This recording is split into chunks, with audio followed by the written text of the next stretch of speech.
C'est la peur parce que quand on est à la main, on fait un effort, la main se fatigue. Donc je parle du principe.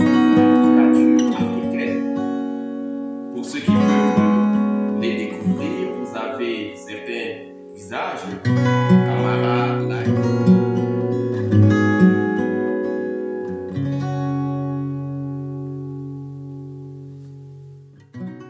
C'est un immense plaisir pour moi de vous introduire dans ce premier numéro du Café du Livre.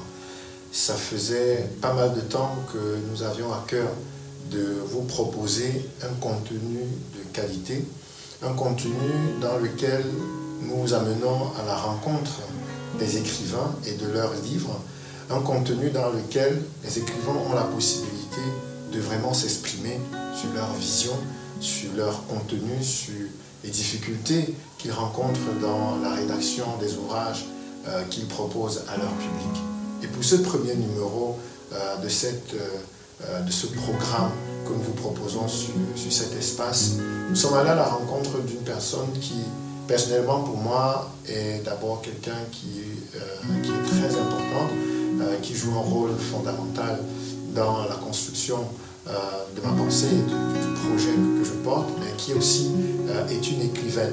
Donc c'est à la fois une personne qui vient ouvrir le bal de plusieurs écrivains que nous allons recevoir semaine après semaine, mais c'est aussi au travers de cette personne, c'est aussi un hommage rendu à tous ceux qui participent au réveil du continent africain. Pendant 4 épisodes, nous allons aller à la rencontre de cette écrivaine, de cette personne que je considère comme véritablement une leader africaine qui mérite d'être présentée, d'être lue, parce qu'elle est auteure aujourd'hui de 2 ouvrages que je vous invite massivement à acquérir. Je ne vous en dis pas plus, je vous laisse dans le Café du Livre.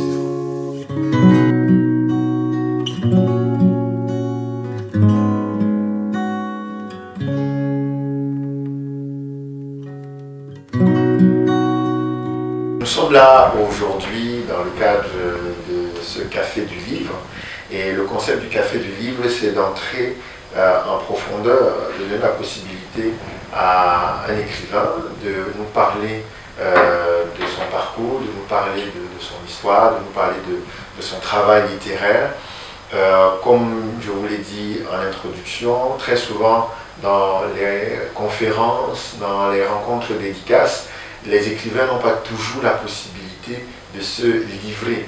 Et je vous passe bien le terme entre se livrer et le livre. Donc, en général, quand on écrit, on a souvent du mal à terminer parce qu'on se demande est-ce que je me suis suffisamment livré. Et parfois, lorsqu'on est à la rencontre de son public, on voudrait un peu dire un peu plus des éléments qui n'apparaissent pas forcément dans le livre. Mais aussi le Café du Livre, c'est aussi aller autour, le paratexte et tout ce qui entoure l'histoire d'un livre ou l'histoire des livres d'un écrivain pour montrer que parfois le livre n'est que une petite fenêtre et que pour mieux comprendre l'ensemble des productions d'un écrivain, il faut peut-être en savoir plus. Et aujourd'hui, nous sommes avec, j'ai envie de dire, maman, madame, prophétesse, pasteur, dans ma posture naturelle, je ne sais pas très bien comment me positionner. Donc, comme j'aime être naturel, ben, ça peut changer au fur et à mesure.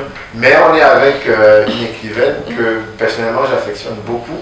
Et c'était important pour moi de l'accueillir dans ce programme du Café du Livre. Où, comme je vous l'ai dit en introduction, le premier livre, la lettre à une brebis, on aura l'occasion tout au long de ce mois de savoir de quoi il s'agit, est sorti. Il y a un prochain qui est en cours, d'autres qui arrivent. Donc, mais bon, on ne va pas vous spoiler les livres. On mettra dans cette émission la bande-annonce qui annonce le prochain livre. Mais aujourd'hui, nous voulons un peu en savoir plus sur Désiré Ishembo. D'abord, pourquoi le I? Le I, c'est bon, je me dis, quelqu'un qui va voir Désiré I Chembo, l'imagination des uns et des autres peut fleurir. Le I simplement pour Inès. Voilà. Donc Désiré Inès Chembo. C'est votre nom de naissance. Oui, sinon, normalement, c'est même Désiré I.K. Chembo. Okay. Et le K? Le K pour Kouadio. Ok. Parce que avant d'être Chembo, je suis d'abord Kouadio. Donc, vous êtes Madame Chembo? Oui. D'accord, ok.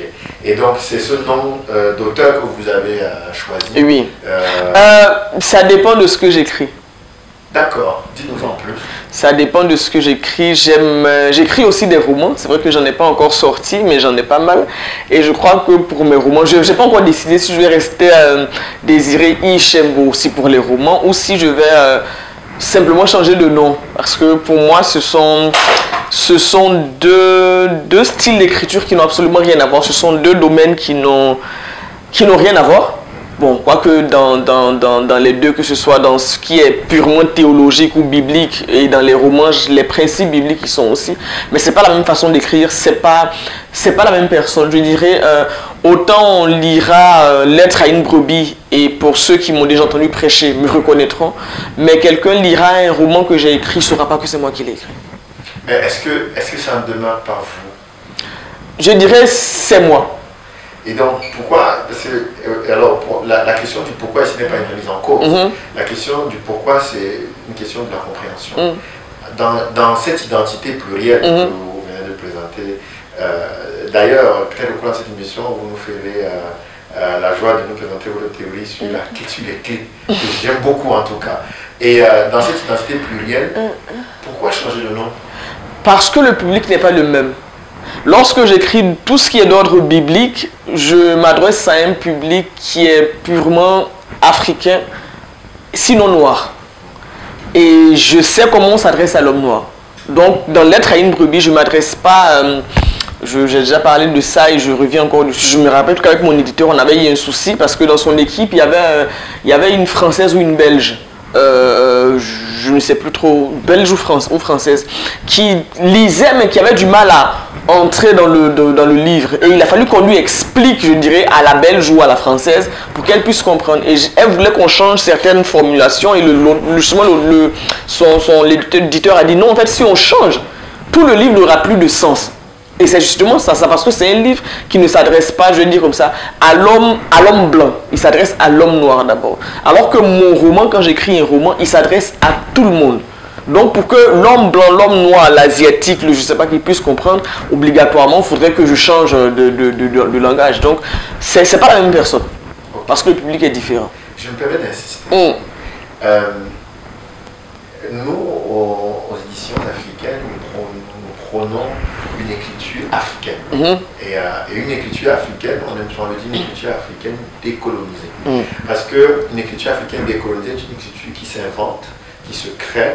Et elle n'est pas seulement décolonisée du colon occidental, elle est aussi décolonisée de la fameuse tradition africaine. Parce qu'on a souvent tendance à croire que il faut écrire à la tradition africaine. Donc, pourquoi ce roman-là, qui s'adresserait à l'humanité, ne porterait pas la même identité, même nom, de sorte qu'on ait un panorama du travail d'un même auteur, parce que bon, on estime quand même que demain, si vous venez à changer de nom, ça peut être intéressant, mais ça veut dire que demain, des étudiants en licence de lettres, en lettres africaines, seraient en train de faire des thèses pour essayer de comprendre pourquoi l'auteur avait dû changer de nom. Est-ce que c'était simplement non. C'est ce qu'on a connu. Des auteurs qui changeaient de nom pour éviter d'être reconnus. Non, c'est absolument pas dans ce sens-là. C'est simplement que, je dirais, dans Lettre à une brebis, c'est le pasteur qui parle, c'est la femme du pasteur qui parle, c'est vraiment le pasteur qui parle. Mais dans un roman, c'est Désiré qui parle. Dans le roman, je suis pas, comment je vais dire ça, je suis la fille de mon père. Voilà, donc en tant que la fille de mon père, j'ai pas la casquette de la femme du pasteur, j'ai pas la casquette de la prophétesse, j'ai pas la casquette du pasteur. Et je tiens à ce que celui qui lise le roman sache que c'est moi, c'est Désiré qui parle et que là-bas c'est le pasteur qui parle. Donc les points de vue ne sont pas forcément les mêmes. La manière d'exprimer les mêmes principes ne sont pas forcément les mêmes. Et c'est quelque chose qui me tient à cœur. Je veux qu'on fasse la différence. Je peux toujours garder le nom, ça c'est pas un problème. Mais le style sera complètement différent. Et je le dis encore une fois, celui qui aura lu mes livres qui sont purement sur l'église, sur voilà, et qu'il lit un roman que j'ai écrit, ne pourra absolument pas se dire que c'est la même personne qui écrit. Ça ne se ressemble pas. Ça ne se ressemble vraiment, vraiment, vraiment pas. Absolument pas. En tout cas, aux éditions africaines, on a eu la primeur de recevoir le début d'un manuscrit du roman, d'un roman qui est en construction. Et je peux témoigner que dans les équipes, il y avait des personnes justement qui étaient... on avait un stagiaire à l'époque qui était membre justement de votre église et qui... on a fait exprès de cacher le nom et de faire lire. Et puis il est tombé des nues complètement quand on lui a dit qui était l'auteur du roman. Il n'en revenait pas. Il était à la fois émerveillé et dépassé. Il se disait, mais c'est tellement beau, mais en même temps, mais comment donc je crois que je suis romancier plus que tout, parce que dans le roman, c'est moi en entier. Mais quand j'écris par exemple Lettre à une brebis, c'est pas tout moi, c'est la femme du pasteur.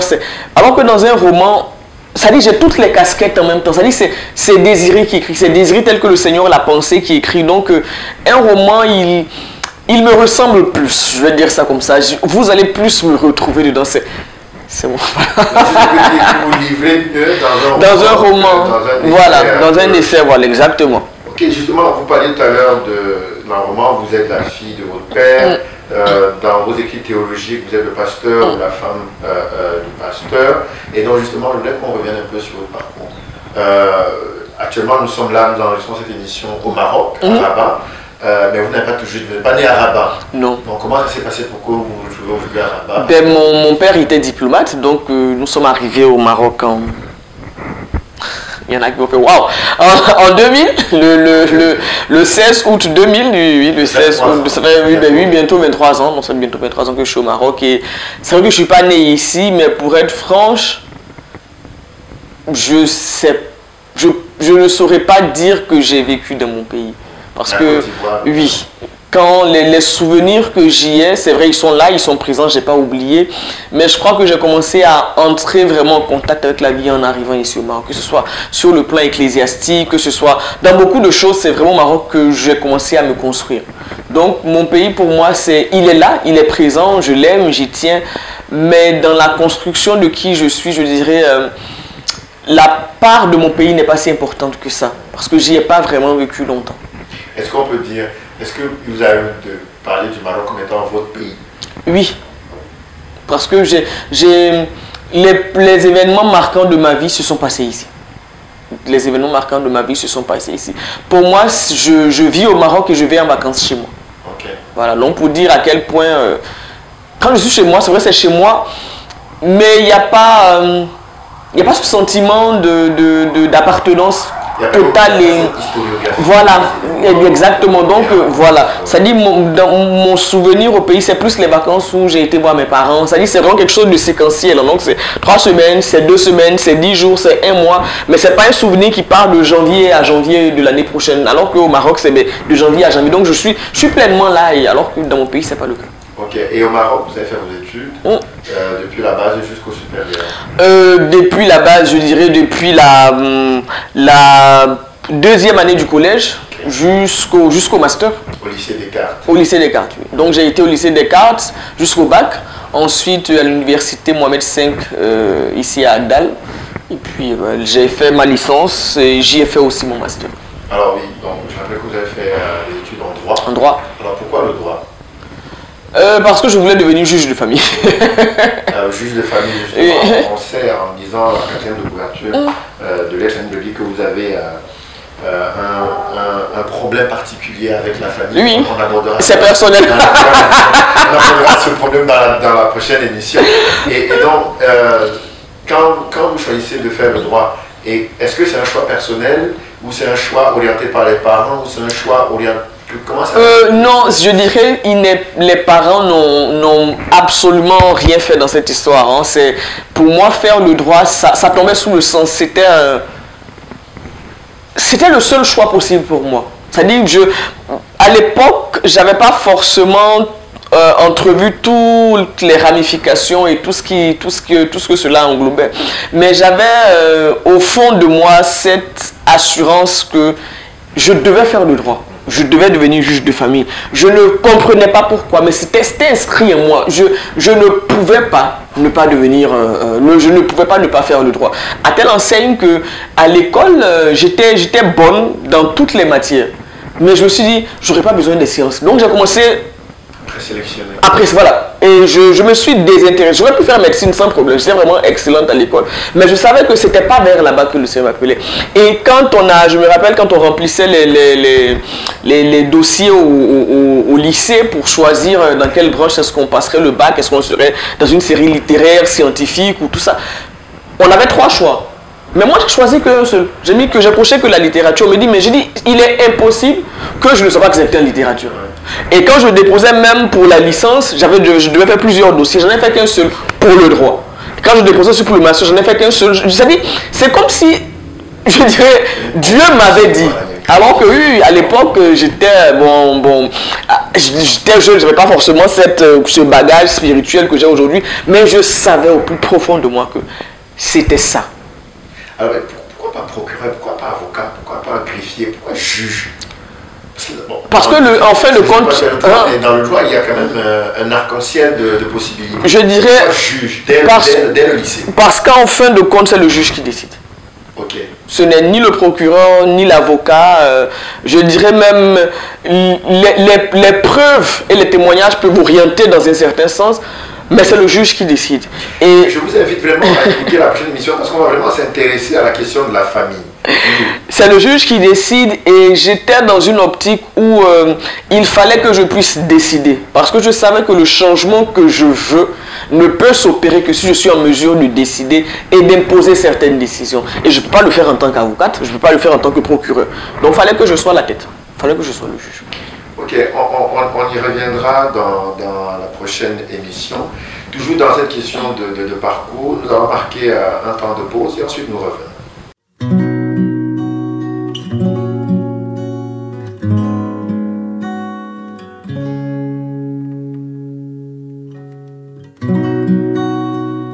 S'engager par l'écriture, bâti par l'écriture, déconstruire aussi par l'écriture, c'est le combat que mènent plusieurs écrivains et peut-être aussi c'est le combat que mène l'écrivain que nous recevons aujourd'hui, maman, pasteur, pasteur, maman, écrivain, professeur aussi, parce que on y reviendra dans la troisième séquence de ce moment aussi.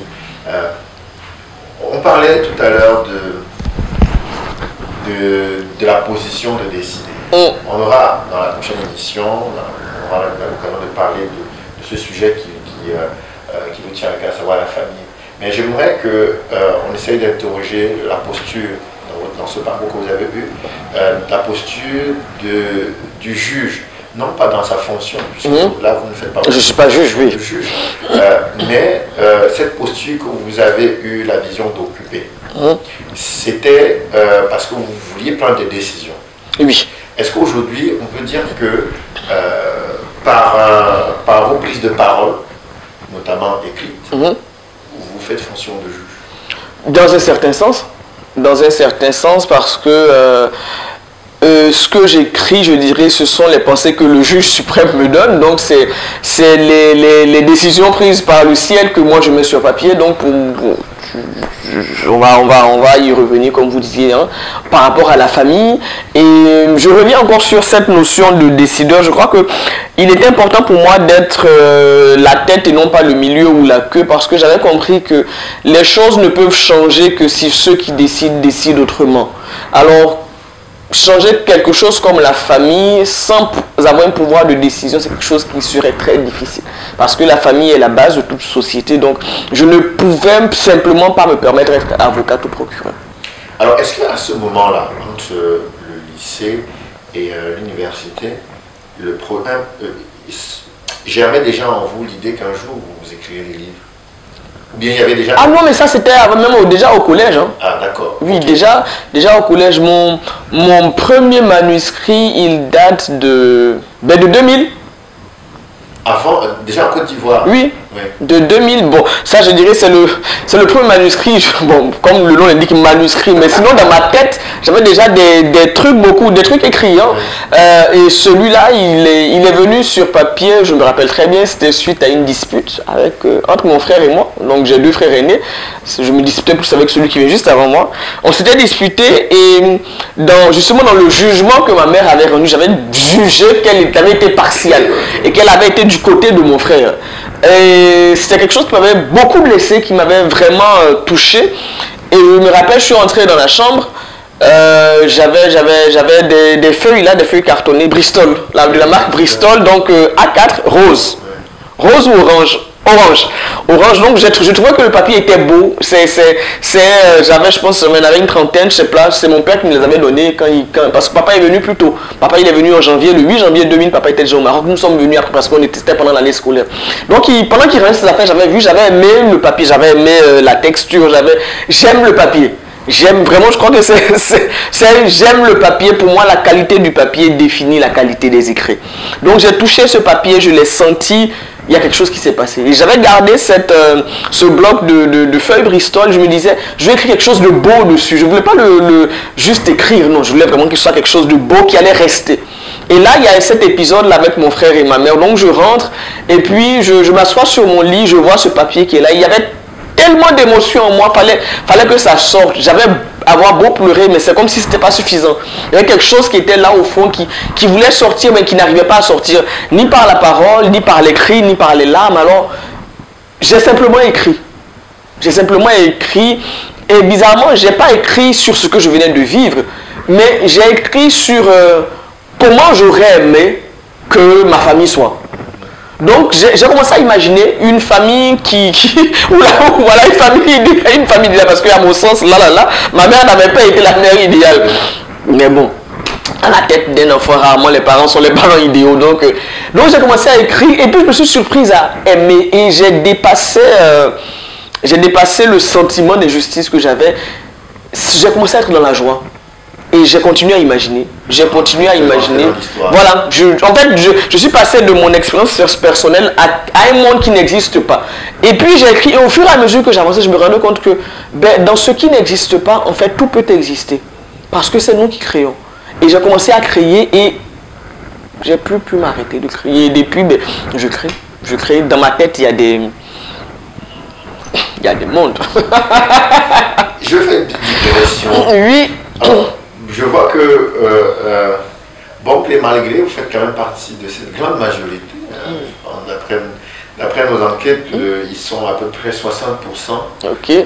Sur les 80%, sur les 20% de la population mondiale qui mettent par écrit ce qu'ils ont sur le cœur ou dans la pensée, il y a 60%, donc cette portion de 20% de la population, il y a 60%.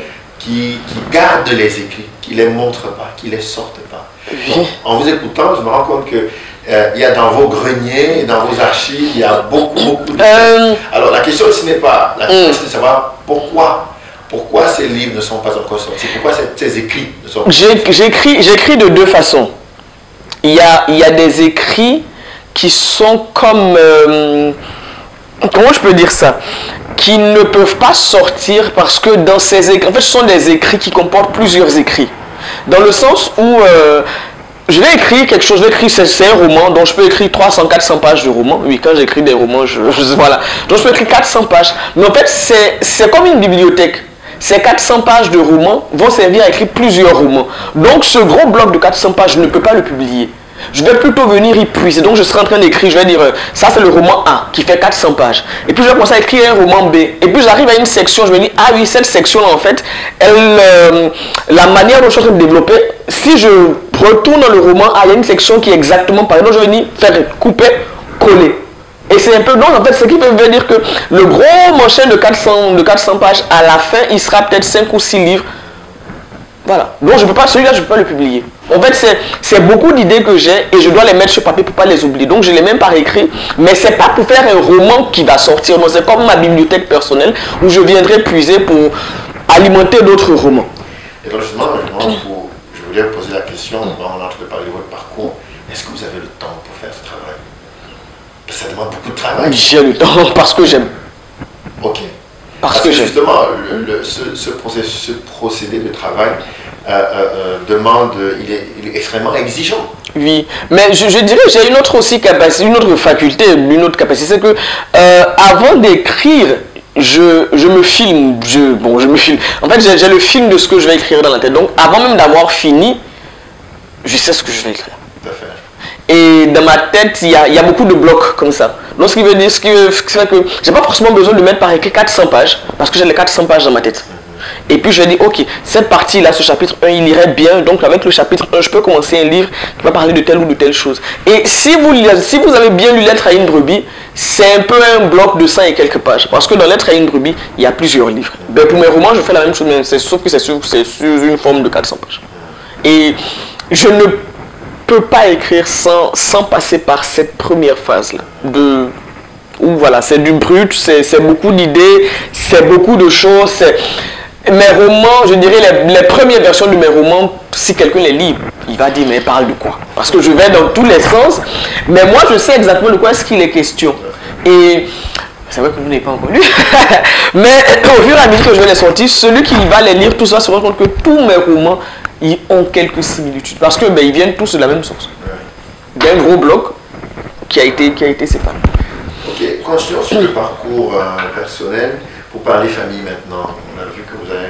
Bon, peut-être dans la transition, on reviendra pour voir comment famille et formation se rencontrent. Comment est-ce que... on a déjà une première compréhension du fait que vous êtes parti de la Côte d'Ivoire avec vos parents, vous êtes installé au Maroc, vous avez fait vos études, mais après, vous êtes mariés, vous avez fondé aussi une famille. Une famille, oui. Papa et maman sont rentrés en 2009, oui, si je me rappelle. Maman est partie le 25 décembre 2009, c'était un vendredi, j'étais à l'école. Et puis papa est parti le 2 janvier. Et donc quelques jours après, moi je suis resté, j'étais déjà fiancé. Je suis resté et puis je me suis marié en juillet 2010 et puis voilà. Et depuis, vous avez 26 enfants. 4. Qui occupent votre quotidien. Oui. Qui occupe bien votre quotidien. Oui. D'où la question tout à l'heure que nous posions à savoir est-ce que vous avez le temps. Parce que, pourquoi nous posons la question du temps? Parce que beaucoup de personnes sur les différentes plateformes, en tout cas des personnes qui sont déjà adultes ou mariées ou dans un certain âge, soit se plaignent du fait qu'ils sont occupés par le travail ou par la famille et n'arrivent pas justement à écrire. Et on constate que c'est beaucoup plus les moins de 20 ans et les personnes à la retraite qui sont beaucoup plus à l'aise pour écrire.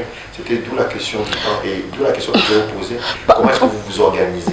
En fait, pour moi, écrire, c'est pas d'abord une question de temps, c'est... Je vais le dire comme ça, c'est le titre d'un livre, d'un film que j'ai vu il y a quelques années. Écrire pour exister. Ne pas écrire, c'est quelque chose qui n'est pas envisageable pour moi. Je ne peux pas ne pas écrire parce que je sais que ce que le Seigneur m'appelle à faire passe par les Écritures. Une grande part, c'est par les écrits. Écrire des essais théologiques, écrire des romans, écrire des manuels de formation. Je ne peux pas ne pas écrire. Alors, c'est comme si on me demandait, est-ce que vous trouvez le temps de respirer? C'est une question qui ne fait pas sens. Je ne peux pas ne pas trouver le temps d'écrire. Peut-être que je ne vais pas aller au rythme que je veux, mais je ne peux pas ne pas trouver le temps pour écrire. C'est pas possible. Est-ce qu'en famille, le livre a une place dans votre famille, le livre c'est pas... Vraiment, c'est le livre. Non, il y a une chose qu'on dit à nos enfants quand ils sont petits, toutes les bêtises, ok, mais on ne touche pas au livre de papa et de maman. On ne touche pas. La raison pour laquelle nous, on a un principe, jusqu'à ce que l'enfant ait 2 ans, on ne le frappe pas. Donc on le punit autrement. Mais la seule chose qui amène des coups avant 2 ans, c'est de toucher au livre de papa et maman. On ne touche pas au livre de papa et maman. Et en termes de bibliothèque, on lit beaucoup, on lit du tout. On a des livres théologiques, on a plusieurs versions de la Bible, on a des livres, des biographies de gens célèbres de par le monde. On n'est pas focus église, parce que bon voilà, on ne va pas seulement parler avec des chrétiens, on parle aussi avec des gens qui sont pas nés de nouveau, donc il faut avoir de la culture générale. Donc c'est un mélange de tout, c'est un mélange de l'église, c'est un mélange de choses moins ecclésiastiques, voilà. Alors je vais vous poser quelques questions comme ça qui sont un peu... Pardon, on a aussi les classiques pour enfants, hein, donc les Grimm, voilà, des choses comme ça. Et non, les questions que je veux poser, c'est des questions qui ont l'air un peu bateau, mais c'est pour édifier ceux qui nous écoutent. Combien d'heures de lecture par jour, par semaine vous avez? Je ne quantifie pas parce que dès que je peux, je lis. Okay. Dès que je peux, je lis. Et mes lectures ne sont pas, je vais dire, ordonnées. C'est pas je m'assois, je prends un livre, je lis. Non, non, je lis entre deux va-et-vient à la cuisine. Je lis entre deux couches que je suis en train de changer. Je lis entre deux appels où j'ai résolu des histoires avec les brebis. Donc, voilà. Je lis la nuit avant de dormir, je lis, voilà. Donc je peux pas quantifier pour dire non, je lis 3 livres, je lis moins. Non, non, non. La lecture est permanente. La lecture et l'écriture. C'est-à-dire, lecture et écriture sont deux choses qui pour moi sont indissociables. On ne peut pas bien écrire si on ne sait pas lire. Parfait. Et selon votre observation, vous lisez plus que vous êtes. Entre lire et écrire, qu'est-ce qui prend plus de place? Enfin, qu'est-ce qui occupe le plus de temps? Je crois que c'est écrire. Ouais. Je crois que c'est écrire parce que je lis vite. Mais j'écris lentement, Okay. Dans le sens où j'écris lentement, je dirais, à cause de la technologie. Je vous disais tout à l'heure que j'aime le papier, j'ai un rapport particulier avec le papier. Et j'aime le papier parce que pour moi, écrire à la main, c'est la meilleure façon de traduire ce qu'on a au plus profond de soi. Quand on écrit à la main, on fait un effort. La main se fatigue. Donc, je pars du principe que avant d'écrire un mot, je dois m'assurer que c'est le mot qui va refléter le mieux possible ce que je veux dire. Parce que si ce n'est pas le bon mot, je vais le raturer. Je vais devoir en écrire un autre. Donc, je vais perdre du temps et au bout d'un moment, je serai fatigué. Donc, avant d'écrire de manière manuscrite, j'ai vraiment pris le temps. Je dis non, quand je vais mettre ce mot-là, c'est ce mot-là. Alors qu'à l'ordinateur, je vais écrire, je vais juste appuyer sur une touche, je vais effacer. Donc, j'ai du mal à l'ordinateur à traduire en une seule prise ce que je veux dire. Je vais faire 2, 3 fois la même phrase et avant de trouver la bonne formulation. Alors que si je fais par écrit manuscrit, de manière manuscrite, j'écris vite. J'écris vite, mais bon, là par contre, j'ai pas le temps de faire ça. Parce que si j'écris, déjà ça va demander que j'ai beaucoup de cahiers, de gros cahiers, parce que voilà. Et puis après, il faut que quelqu'un vienne retranscrire et c'est autre chose. Donc, je fais l'effort de m'adapter à la technologie. Justement, on va prendre un temps de respiration et puis on va revenir dans la 3e quinzaine de cette première émission. Et avant de partir, je vous recommande un ouvrage que vous trouverez certainement sur Internet qui s'appelle du manuscrit au tapuscrit. C'est un auteur, je crois, français ou en tout cas européen qui raconte comment psychologiquement c'est intéressant de travailler d'abord ses écrits à la main et ensuite de le travailler ses propres écrits à la machine, parce que justement du manuscrit au tapuscrit il y a un enrichissement qui se fait parce qu'il y a une première étape qu'on vient de le voir qui permet donc justement de transmettre toutes ces émotions, d'être vraiment présent dans le travail d'écriture, mais il y a aussi une richesse qu'on a avec la technologie et de traduire par soi-même et pas seulement par un service. C'est vrai qu'il existe des services de transcription, mais le fait de transcrire soi-même ses propres écrits permet aussi au moment où on le fait de l'enrichir. On prend une respiration et on revient juste après.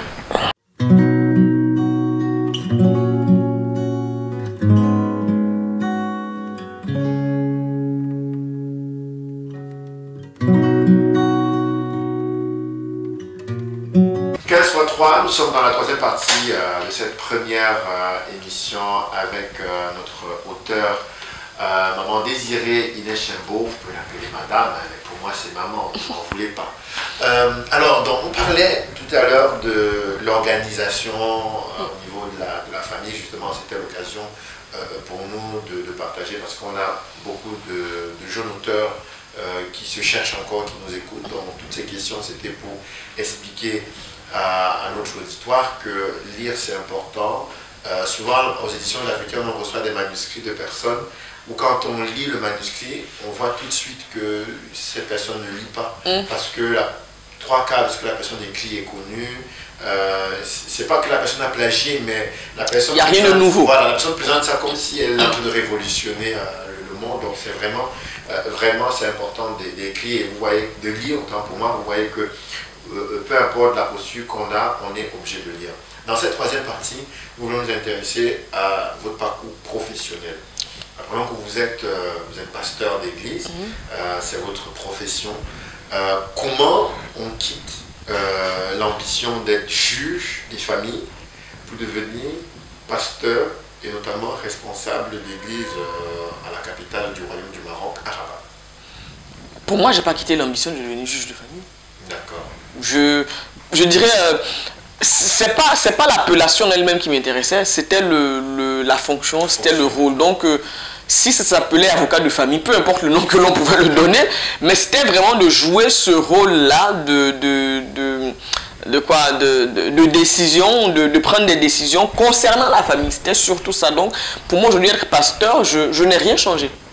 Je n'ai rien changé, c'est le nom peut-être qui n'est pas le même, mais je suis toujours dans ce que je savais que je devais faire, je suis toujours en train de parler par rapport à la famille, je suis toujours en train de prendre des décisions par rapport à la famille. Donc, voilà. Je veux vous poser une question. Pour beaucoup de personnes qui nous écoutent, c'est aussi l'occasion de structurer un peu, comment je peux appeler ça, de légitimer et d'expliquer. Légitimer, ce n'est peut-être pas le bon terme parce qu'il n'y a aucune revendication autour, mais d'expliquer pour ceux qui ne comprennent pas. Donc vous dites c'est un appel. Quelle est la différence entre l'appel, la profession et le métier? Je sais pas. Selon moi, je dirais, on peut devenir par exemple médecin de manière professionnelle. Donc on peut être un bon médecin, mais c'est pas une vocation pour nous. On se dit je vais faire la médecine, je vais être le meilleur parce que je veux gagner le plus d'argent possible. Ouais. Je veux gagner le plus d'argent possible. Voilà. Et ce qui n'empêche pas qu'on puisse sauver des vies. Exactement, oui, tout à fait. Non, exactement, oui, parce que plus on en sauve, plus on a d'argent. Voilà. Et puis il y a quelqu'un qui va dire non, moi j'aime la médecine, je vais apprendre. C'est-à-dire je vais apprendre à devenir un bon médecin, donc je vais bosser, je vais faire tout ça parce que j'aime la médecine. Je dirais que pour celui-là, c'est un métier qu'il est en train d'apprendre. Voilà. Il est passionné, il veut découvrir. Et puis il y a celui-là pour qui, peu importe qu'on soit médecin ou pas, mais le plus important c'est que des vies soient sauvées. Et nous sommes dans un monde où pour sauver des vies, ben, il faut avoir le titre de médecin. Donc il n'ira pas à l'école, je dirais, pour le diplôme en lui-même. Il ira à l'école parce qu'il n'a pas le choix. Mais c'est quelque chose qui est en lui. Sauver des vies, c'est quelque chose qui est en lui. Et cette personne n'est pas motivée par la beauté de la médecine, elle n'est pas motivée par les financements qu'on peut, l'argent qu'on peut avoir dans la médecine. Non, elle est motivée par le fait de sauver des vies. Parce que celui qui apprend le métier de médecin, il aime la médecine. Ce n'est pas les patients qui l'intéressent. C'est la médecine. C'est peut-être il aime la cardiologie. Lui, il aime le cœur et tout ça. Donc, celui qui est professionnel, lui, il veut l'argent. C'est quelqu'un d'ambitieux. Mais celui qui est appelé, celui pour qui c'est une vocation, lui, ce qu'il veut, c'est rendre le monde meilleur. Et c'est ça toute la différence. C'est-à-dire, il y en a un qui aime l'argent, c'est le professionnel. Il y en a un qui aime la médecine. Entre parenthèses, aimer l'argent en soi n'est pas mauvais. Bon, quoique, ça dépend de jusqu'à quel niveau, exactement. Par rapport à l'argent.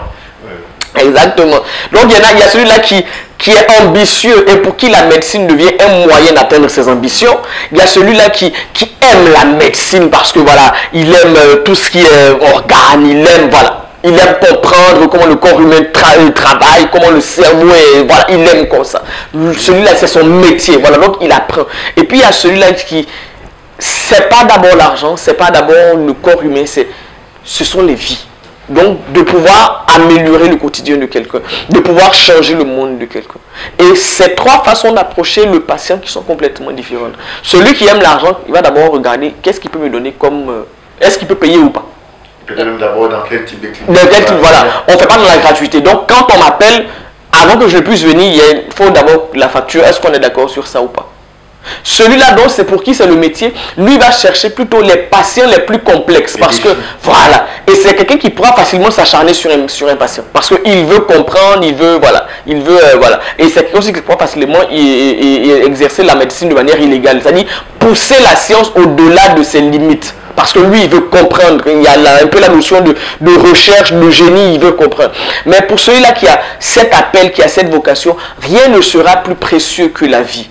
Donc la question c'est, dans ce que je suis en train de faire, est-ce que ça va aider l'autre à aller mieux? Est-ce que ça va améliorer son monde? Et celui-là aura un respect profond pour la vie et il saura quand est-ce qu'on arrête. Parce que la médecine est arrivée à ses limites. Et je crois que quand on a ce respect pour la vie, qu'on le veuille ou pas, on sera conscient que la science, c'est pas tout. Et qu'il y a une force plus grande qui est derrière la science. Et que c'est cette force-là, en fin de compte, qui décide. Et on sera influencé par ça. Je pense qu'il est impossible d'aimer la vie sans être quelqu'un de spirituel. Et c'est justement, on va dire que c'est ça qui vous a conduit à cet appel. Exactement. Bon, je crois que c'est l'appel qui m'a conduit à ça. Non, je veux dire, c'est ce principe. Oui, c'est ce principe-là de la vie, c'est ce principe-là de changement, c'est ce principe d'amélioration. C'est ça. Voilà, c'est ça. Et voilà, pour moi, être pasteur, c'est pas un métier. Bien que pour certains, ce soit un métier. Ah, j'aime, en tout cas, mon pasteur, quand j'étais ado, vraiment, il m'a influencé. Moi, faut que je devienne médecin, faut que je devienne pasteur, je vais aller à l'école théologique, je vais aller à ceci. Et puis, il y a celui qui s'est dit, ah, mais de nos jours, être pasteur, tu peux être riche. Hein. Donc, moi, je vais avoir une église, je vais cibler les riches, donc je mettrai en place des méthodes pour avoir de l'argent. Et puis, il y a celui-là, je dirais, qui n'est intéressé que par une chose, le salut des âmes des autres. Mais il y a justement, peut-être pour refermer sur cette parenthèse, il y a cette deuxième catégorie malheureusement, on en voit le plus aujourd'hui, qui, sans jugement, hein, sans jugement, on a une sorte de définition du pasteur qui fait en sorte que ceux qui justement n'ont pas la possibilité d'échanger avec les personnes qui ont l'appel et qui forcément reçoivent sur Internet ou entendent les échos de ceux qui sont plutôt dans l'ambition financière ou dans la carrière. Et peut-être même aussi ne côtoient pas, parce que il y a aussi les pasteurs de métier qui ont justement aussi cet impact. Mais je crois qu'il y a beaucoup plus cette deuxième catégorie qu'on voit, on voit le plus. Et c'est pour ça que j'ai posé la question, parce qu'aujourd'hui, vous écrivez des livres et comme je disais, dans la prochaine émission, on va vraiment rentrer dans les thématiques que vous abordez. Et la question qui vient aussi justement dans ce thème de parcours, est-ce qu'aujourd'hui, un pasteur qui est appelé arrive justement à gérer son quotidien financièrement sans justement verser dans toutes les dérives qu'on peut constater? Oui, bien sûr. Moi, je crois qu'il y a, je crois que le Seigneur, il est juste. Hein? Il est juste. Je pense qu'il serait méchant de la part, je dirais un patron terrestre. Hein? Il serait méchant de la part d'un patron terrestre de dire à quelqu'un, donne-moi 100% de ton temps, et puis moi, je ne donne pas 100% de quoi vivre. Ça serait pas joli. Même si aujourd'hui, il y a les lois qui protègent les employés. Donc, voilà. Il y a aussi des lois qui protègent le pasteur. Lisez la Bible. Le Seigneur, il fait des promesses à celui qui le sert. Et je crois que on est capable de vivre, mais sauf que c'est pas une vie comme la vie des médecins qui sait que voilà, à la fin du mois, il y a un salaire, il y a machin, il y a ceci. C'est une vie vraiment qui se fait par la foi. C'est une vie qui se fait par la foi, c'est un quotidien par la foi. Il faut croire que voilà, ce que le Seigneur a dit, il est capable de le faire, parce que voilà, faut le croire tout simplement. Et justement, dans cette dernière partie, pour terminer, je voulais que nous puissions aborder deux notions qui se retrouvent dans la plupart de vos enseignements et de vos écrits. La notion de la foi et de la grâce. Comment, dans ce parcours depuis votre enfance jusqu'à aujourd'hui où vous êtes mère, épouse, mère, responsable d'une communauté, comment cette notion de foi vous a accompagné? Et la deuxième question qui est liée à celle-là, comment est-ce que cette foi se transmet dans vos écrits? D'abord, comment est-ce que vous avez grandi justement dans ce parcours, et comment aujourd'hui vous le transmettez dans vos écrits? De ce que je me souviens, c'est vrai que les souvenirs sont assez vagues, mais j'ai donné ma vie au Seigneur entre 6 et 8 ans. J'étais vraiment très jeune. Et je ne comprenais pas toute la Bible. Voilà, à 6-8 ans, on est en train d'apprendre à lire, à écrire. Hein. Donc on sait lire, mais bon, pas la Bible Louis II 1910. Donc il y a des choses qu'on ne comprend pas. Voilà. Mais j'ai toujours eu cette conviction, je ne sais pas, pourquoi que ça vient du Seigneur, mais à l'époque je ne savais pas, que je ne peux pas échouer. Et c'est quelque chose que je dis souvent, je dis, je ne peux pas échouer dans le sens où le bilan de ma vie ne peut pas être négatif. J'aurai des échecs dans mon parcours, voire l'intermédiaire, mais le bilan final de ma vie ne peut pas être négatif. Pour moi, c'est quelque chose, je ne peux pas y penser. C'est comme si on disait à un arbre, on disait à une graine, on va te mettre en terre, mais tu ne peux pas pousser. C'est-à-dire, c'est pas logique. C'est pas logique, c'est pas naturel, ça ne répond à aucune loi. Une semence qui est mise en terre, une bonne semence dans une bonne terre, ça pousse. Sans effort, sans l'apport, ça pousse. Donc, ça dit cette fois-là que ce que Dieu me demande de faire, je ne peux pas échouer. Ça serait, je dis, mais pourquoi est-ce que Dieu prendrait quoi, 40, 50, 60, 70 ans de ma vie, et puis à la fin, le bilan serait négatif? Ça serait vraiment idiot. Ça serait vraiment idiot. Donc, ça dit, c'est quelque chose, c'est une pensée qui est là, et je dis souvent aux gens que vous avez peur d'échouer. Moi, j'ai pas peur d'échouer, j'ai peur de réussir. J'ai peur de réussir. Parce que, non, c'est pas que j'ai peur, mais ça dit, j'ai peur de la réussite dans le sens où je me dis, est-ce que je vais pouvoir gérer tout ce que ça va englober, tout ça. Mais l'échec n'est pas quelque chose que j'envisage. Quand je me lève le matin, je pense pas à échec.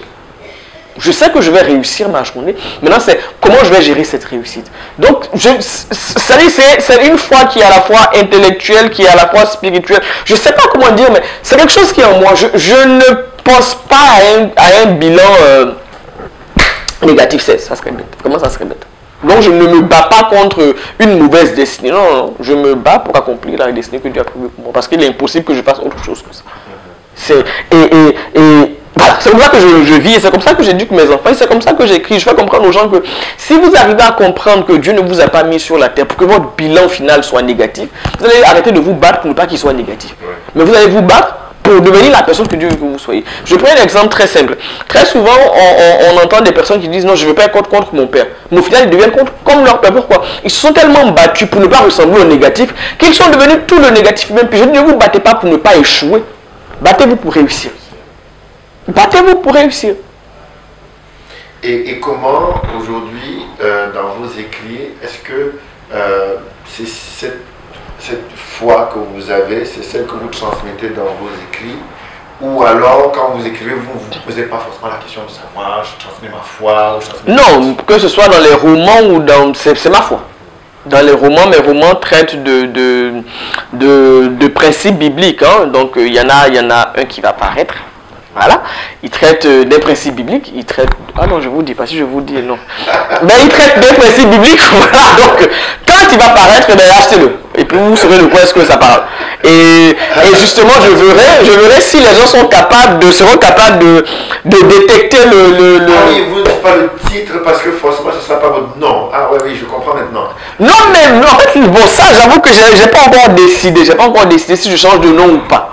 C'est une idée qui me traverse la tête, mais bon, en même temps, je me dis aussi que changer de nom n'aurait pas de sens parce que je vais faire la dédicace du livre. On saura que c'est moi. Donc, à moins que je vienne déguiser, parce que, mais bon, voilà. Nous serons là, les éditions africaines seront là à cette dédicace. Et on a déjà vu quelques donc, je verrai, à la rigueur, ça ne sera pas Désiré Ichembo pour le moment, ça sera Désiré Ika Chembo pour le moment. Voilà, donc, ou bien ça sera Désiré Ika, simplement, voilà, donc... Peut-être terminer cette première émission sur votre parcours. On est passé par la famille, mais on n'a pas parlé de votre époux. Mais juste une question. Quelle est la place de l'amour dans votre écriture? L'amour au sens vraiment, au sens romantique, au sens... Ça faut lire mes romans. Oui. Je crois que dans mes romans, je crois que je me découvre moi aussi. Parce que je dirais pour ceux qui me côtoient au quotidien, j'ai pas la tête d'une grande romantique. Je suis plutôt quelqu'un de rustre, quelqu'un de très pragmatique, de très voilà. Quand je donne des conseils, c'est très carré, c'est très écoute, on enlève ça, on va straight, on se perd pas. Mais quand j'écris, je découvre des aspects de moi que je me dis waouh, non, je peux écrire. Quand j'écris des poèmes, je dis waouh, ça Mine de rien, je suis romantique. Je suis témoin de la genèse d'un poème qui a été fabriqué sous mes yeux. Et donc, je peux témoigner qu'on est en présence aussi d'une poétesse très, en tout cas, qui promet. Nous allons continuer à découvrir. En tout cas, je crois que je ne fais pas d'effort pour être romantique quand j'écris. Quand j'écris des romans, ça vient tout seul. Ça vient vraiment tout seul. C'est comme ça. Peut-être un conseil pour les personnes qui... on a vu un peu votre parcours. L'objectif de cette première mission était justement de voir par rapport où vous êtes passé. On a parlé de votre enfance un peu, on a parlé de la formation, on a parlé aussi de votre carrière professionnelle. Et si vous y aviez, c'est vrai que vous n'êtes pas au soir de votre vie, il y a encore plein de choses à faire, mais aujourd'hui, si vous avez un conseil à donner aux personnes qui veulent écrire et qui se disent oui, mais moi je fais des études de pâtisserie, l'écriture ça ne me regarde pas, voilà, quel conseil vous pouvez donner? Je dirais, bon, je ne sais pas si ça va répondre à la question, mais je dirais simplement que la plus belle façon d'écrire, c'est pas forcément d'écrire sur ce qu'on aime, mais c'est d'écrire sur la personne qu'on est. Que vos écrits soient vous. Je me rappelle qu'au lycée, j'ai étudié un livre de, je pense, La Bruyère, qui s'appelle Métamorphose. Il ne faut pas que je raconte des bêtises. Le livre s'appelle bien Métamorphose, mais je ne sais pas si c'est de La Bruyère ou pas. Quoi qu'il en soit, allez vérifier. Le livre s'appelle Métamorphose. Et c'est, pour faire simple, c'est des gens qui se métamorphosent. Donc, on voit des gens qui deviennent des fleurs, qui deviennent des animaux. Voilà, il y a des métamorphoses comme ça. Et puis, je me rappelle que le jour de l'évaluation sur le livre, je répondais aux questions que le prof a posées. Et puis là, je suis entré en fait dans une autre dimension du livre. J'ai compris qu'en fait, métamorphose, le monsieur s'était métamorphosé dans son livre. Donc, quand on lisait, en fait, c'était lui qu'on tenait entre nos mains. Et puis, je me rappelle, je me m'être levé en pleine évaluation. Puis, j'ai dit, mais donc, en fait, ce livre, c'est lui. Le prof a dit, ok, d'accord, maintenant tu as compris. Alors, c'est toi. Et puis, ça m'a frappé, quoi. Et j'ai envie de dire aux gens, métamorphose, que vos livres, quand on les lise, quand on les lira, qu'on dise, mais ça, c'est Herman. Mais ça, c'est Désiré. Et c'est pas d'abord ce que vous aimez. C'est d'abord qui vous êtes. Écrivez avec votre cœur, écrivez avec vos tripes, écrivez avec vos larmes, écrivez avec vos rires, écrivez avec vos doutes. Que tout ce que vous êtes puisse trouver un moyen de sortir de vous. C'est sur ces conseils avisés que nous allons mettre le cap de fin sur cette première émission. Nous vous donnons rendez-vous pour la prochaine émission, au cours de laquelle nous allons rentrer un peu plus en profondeur sur les thèmes abordés par Désiré Inès Chelvaux dans ses écritures. Et je vous rappelle que la prochaine émission également va nous permettre donc d'aborder cet ouvrage, Lettres à une brebis. Dans la troisième émission, nous allons parler en long et en large du contenu de cet ouvrage. Et dans la quatrième émission, nous parlerons des perspectives à venir. Et peut-être que cette fois-là, nous allons réussir à l'auteur. Portez-vous bien, bonne inspiration, comme je viens souvent vous le dire, et surtout, évitez les pages blanches, remplissez-les et envoyez-nous vos manuscrits.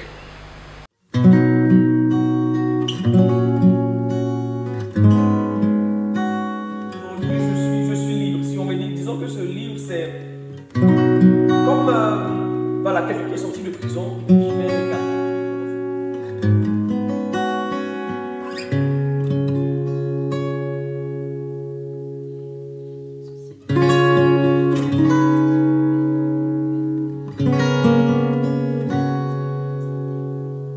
C'est la peur parce que quand on écrit à la main, on fait un effort, la main se fatigue. Donc je parle du principe. Nature africaine. Pour ceux qui veulent les découvrir, vous avez certains visages